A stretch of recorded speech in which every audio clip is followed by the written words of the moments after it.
اس میں میں پھر اب وہ 11,000 وولٹ والی روایت یہاں پہ بیان کر دوں جو کہتے ہیں ہم صحیح اور ضعیف کا فرق نہیں کرتے، اور میری مجبوری ہے، اس کے بغیر یہ دماغ میں ڈرل نہیں ہوتا، یہ روایت میں بیان نہ کروں تو۔ مشکات میں 4902 ہے کہ جو شخص اپنے جہلی نسب پر فخر کرے تو اس کو پھر تم کہو کہ تم اپنے جہلی نسب پہ فخر کرتے ہو، اسے کہو کہ اپنے باپ کی شرمگاہ کاٹ کے اپنے منہ میں رکھ لے، نعوذ باللہ من ذالک۔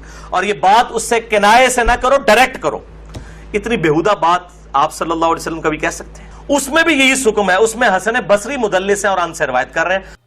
بسم اللہ الرحمن الرحیم۔ السلام علیکم دوستو، اس بندے کو نوبل انعام ملنا چاہیے کہ اس صدی کا سب سے بڑا جھوٹا اور مکار یہ شخص ہے۔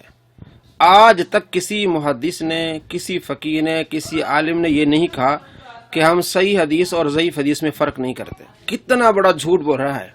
محدثین کیا کہتے ہیں کہ صحیح احادیث سے ہم احکام ثابت کریں گے، اور ضعیف احادیث ہوں تو وہ فضائل کے لیے، ترغیب اور ترہیب کے لیے ہم ان پر عمل کریں گے، یہ محدثین کہتے ہیں۔ اور یہ کہتا ہے کہ جو کہتے ہیں کہ صحیح اور ضعیف میں فرق نہیں کرتے، ان کے لیے میں 11,000 وولٹ والی حدیث سناتا ہوں۔ میں آگے بتاتا ہوں کہ یہ حدیث اس کے خلاف آئے گی۔ اب میں آپ کو بتاتا ہوں پہلے امام نووی کیا فرماتے ہیں۔ وہ فرماتے ہیں کہ ہم صحیح اور ضعیف میں فرق کرتے ہیں اور اس کی تفسیر بیان کرتے ہیں۔ صحیح مسلم کی شرح کرتے ہوئے لکھتے ہیں، حضرات محدثین ضعیف راویوں سے ترغیب، ترہیب، فضائل اعمال، قصص، زہد اور مکارم اخلاق میں احادیث روایت کرتے ہیں، اور حلال و حرام کے احکام میں ان سے اصل روایت نہیں کرتے۔ اور اس قسم کی احادیث میں ضعیف راویوں سے روایت کرنا اور ان پر عمل کرنا صحیح اور شرع میں ثابت ہے، یعنی ضعیف روایات پر عمل کرنا اس لحاظ سے کہ وہ مکارم اخلاق پر ہوں، قصص پہ ہوں اور فضائل اعمال پر ہوں۔ اور احکام سے متعلق حدیث میں جب کوئی ضعیف راوی متفرد ہو تو اس کی روایت سے ہرگز استدلال نہیں کیا جاتا۔ شرح صحیح مسلم للنووی، جلد نمبر 1 صفحہ نمبر 21، نور محمد اصل مطابق کراچی۔ یہ ہے امام نووی رحمۃ اللہ علیہ، فرماتے ہیں کہ ہم صحیح اور ضعیف میں فرق کرتے ہیں۔ صحیح احادیث سے ہم جو ہے وہ احکام ثابت کرتے ہیں، اور ضعیف احادیث ہوں تو ہم یہ کہتے ہیں کہ فضائل کے لیے یہ قابل قبول ہے، ان پر عمل کیا جائے گا۔ اب آپ خود بتائیں، اس نے جو مثال دی ہے کیا یہ اس میں مکارم اخلاق ہے؟ جبکہ امام نووی فرماتے ہیں کہ ضعیف احادیث ہم لیں گے جبکہ مکارم اخلاق پر ہوں، ترغیب کے لیے ہوں، ترہیب کے لیے ہوں، فضائل کے لیے ہوں، تو کیا جو اس نے حدیث سنائی ہے آپ صلی اللہ تعالیٰ علیہ وآلہ وسلم کے متعلق، کیا وہ آپ کی سے فضیلت ظاہر ہوتی ہے؟ نہیں، خود اس نے کہا کہ یہ تو بےہودہ روایت ہے، نعوذ باللہ من ذالک، جو اس نے کہا۔ تو اب یہ مثال دینا ایک بے وقوف آدمی کا کام ہے۔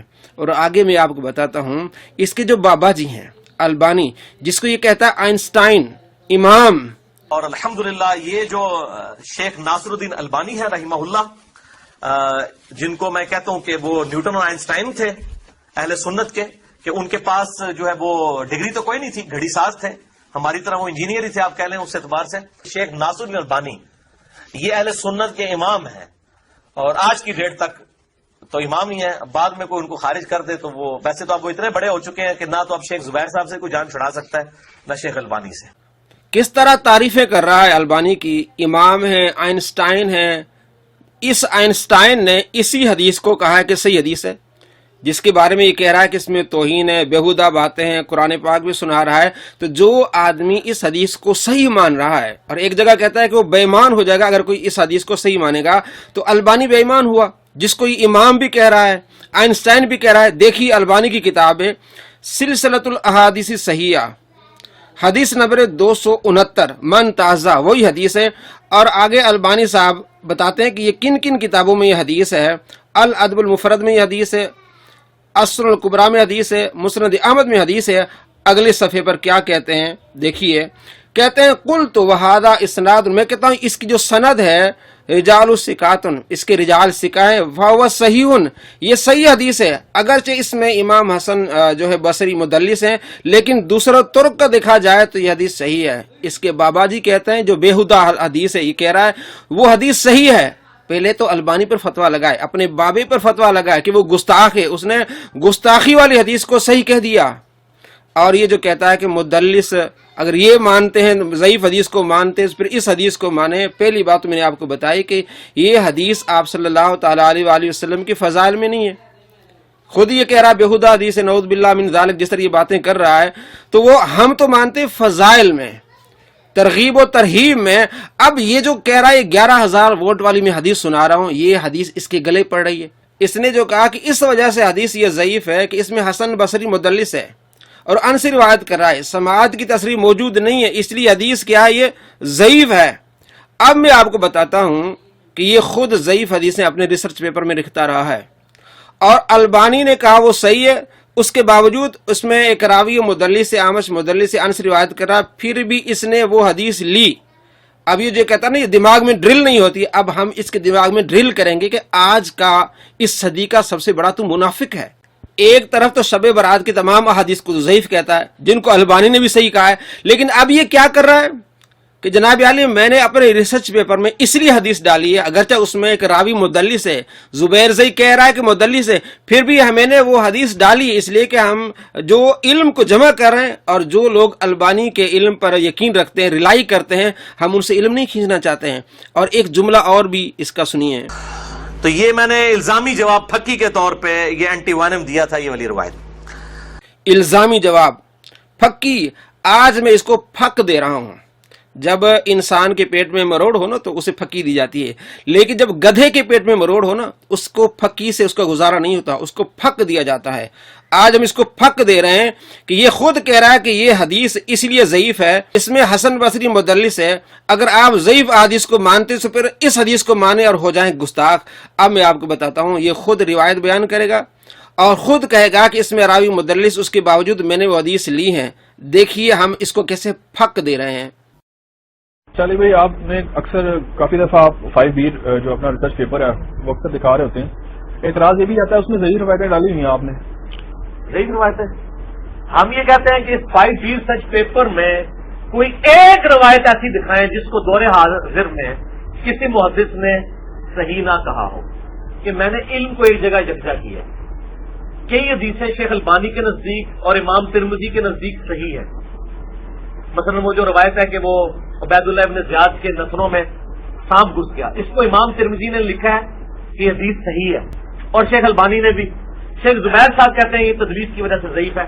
تو چونکہ جو البانی صاحب اور امام ترمذی کی تحقیق کے اوپر لائے کرتے ہیں، ہم ان سے تو یہ نالج نہیں کھینچنا چاہتے۔ دوستو آپ نے دیکھا اور سنا، سوال کرنے والے نے سوال کیا کہ آپ کے ریسرچ پیپر میں ضعیف احادیث ہیں، پھر کس طرح جواب دیا؟ جی ہم نے علم کو جمع کیا ہے۔ اگرچہ زبیر زئی نے اس حدیث کو ضعیف کہا ہے اس وجہ سے کہ اس میں ایک راوی مدلس سے آمش مدلس سے ان سے روایت کرا ہے، لیکن چونکہ ہم نے علم کو یکجا کیا ہے، البانی نے اس کو صحیح کہا ہے۔ بھائی البانی تو اس کو بھی صحیح کہہ رہا ہے، تو آپ تو کہہ رہے ہیں کہ یہ بڑی گستاخی والی حدیث ہے۔ یعنی کس طرح کی منافقت ہے آپ کی؟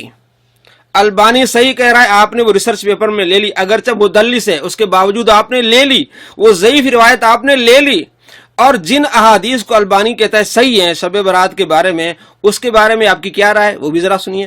15 شعبان کی رات جسے عرف عام میں شب برات کہا جاتا ہے، بہرحال یہ 5 احادیث پبلک میں مشہور ہیں، 5 کی 5 ضعیف ہیں۔ تیسری حدیث سنن ابن ماجہ سے ہے، 1306 مشکات کے اندر اس کا نمبر ہے، اور اس حدیث کو وہ ضعیف جمع ضعیف برابر ہے حسن کا فارمولہ لگا کے شیخ البانی نے صحیح کہا ہوا ہے۔ جی دوستو آپ کو معلوم ہو گیا کہ اس صدی کا بڑا منافق شخص کون ہے، کہ البانی کی وہی حدیث لے رہا ہے اپنے ریسرچ پیپر میں جس میں مدلس راوی ہے، اور البانی خود کہہ رہا ہے کہ شب برات کے بارے میں جو احادیث ہے وہ صحیح وہاں نہیں لے رہا۔ اس کو کہتے ہیں منافقت۔ اور مدلس یہ ہوتا ہے کہ ایک راوی اپنے استاد کا نام چھوڑ کے دادا استاد کا نام لے، اگر وہ اخبرنی اور حدثنی کے الفاظ استعمال کرے تو اسے کہتے ہیں سماعت کی تصریح موجود ہے، اور اگر ان سے روایت کرائے اخبارنی اور حدثنی کے الفاظ نہ ہوں تو کہتے ہیں یہ مدلس روایت کرتا ہے، اس کی سماعت کی تصریح موجود نہیں ہے۔ اب اس کے قانون دیکھیں، خود وہ حدیث ریسرچ پیپر میں ڈالی جو مدلس بھی ہے، ان سے روایت بھی کر رہا ہے، لیکن کہتا ہے کہ ہم نے علم کو یکجا کیا ہے، اس نے ہم نے علم کو یکجا کر کے ہم نے جو لوگ البانی کے ریسرچ پر ریلائی کرتے ہیں ہم ان سے علم نہیں کھینچنا چاہتے ہیں۔ اب دوسری جگہ خود البانی اسے روایت کو صحیح کہہ رہا ہے، لیکن یہ کہہ رہا ہے کہ وہ حدیث ضعیف ہے۔ اب آپ کو معلوم ہو گیا کہ اس میں کتنی منافقت ہے کہ یہ کہہ رہا ہے کہ 11,000 ووٹ والی میں حدیث آپ کو سناتا ہوں، ٹھیک ہے، دماغ میں بات نہیں جائے گی، اس میں ایک راوی حسن بصری مدلس ہے تو اس لیے حدیث ضعیف ہے، تو اگر ضعیف حدیث کو مانتے اس کو مانے اور ہو جائیں گستاخ۔ دوسری جگہ بھی یہ کہتا ہے یہ باتیں، اور اپنے ریسرچ پیپر میں اس طرح کی حدیث لاتا ہے جس میں راوی مدلس سے ہم سے روایت کرتا ہے،